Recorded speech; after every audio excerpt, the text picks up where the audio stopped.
High বন্ধুরা, আবারও একটা নতুন ভিডিও নিয়ে চলে এসেছি। তো আজকের একটা রেসিপি নিয়ে এসেছি। তো দেখো, হঠাৎ করেই প্ল্যান হলো চিলি চিকেন হবে বাড়িতে। তো প্ল্যানটা হচ্ছে শ্বশুরমশাইয়ের।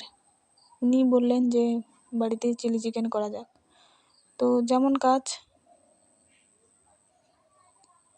যেমন বলা তেমন কাজ দিয়ে এই যে সব কোটাকুটি হয়ে গেছে, ভাজাভুজিও হয়ে গেছে। এই যে চালটাও ভিজিয়ে দিয়েছি 1 ঘন্টা 1.5 ঘন্টা মতন।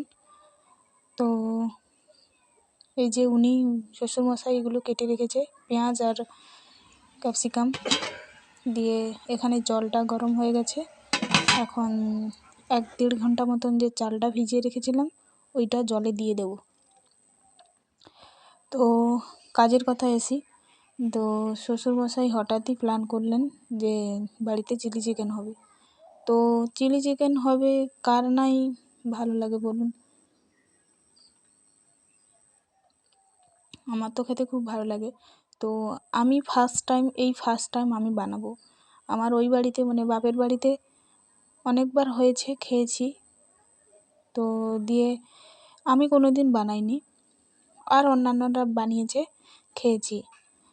তো বাট আজকের আমি নিজে হাতে বানাবো। তো উনি বললেন যখন বানাতে তো হবে, তো আমি ইউটিউবটা খুলে ভিডিও দেখে বাড়িতে বানিয়েও ফেললাম। তো দেখো, আমার ফ্রাইড রাইসের চালটা, তো চিলি চিকেন হবে, ফ্রাইড রাইস না হলে তো এমনি ভালো লাগে না। তাই জন্য উনি চালও নিয়ে এসেছিলেন, মানে সব বাজারপত্র উনিই করেছেন। দিয়ে চালটা নিয়ে এসেছিলেন 1 কিলো 1200 মতন চালটা নিয়ে এসেছিলেন। নিয়ে এসে আমি গরম জলে ভালো করে তো প্রায় 10-12 জন 15 জনের মতন খাওয়ার, তো বড় গামলা না হলে করা সম্ভব নয়। তাই জন্য আমি ওখানে ঘিটা দিয়ে তারপরে ভাতটা ভালো করে ফ্যান ঝরিয়ে নিয়ে ওখানেই সব মশলা দিয়ে একসঙ্গে চিনি নুন টুন মাখিয়ে একসঙ্গে ওখানেই গামলার মধ্যে করে নিয়েছি। ভাজা হয়, কিন্তু এতজনের মধ্যে তো একা হাতে করছি।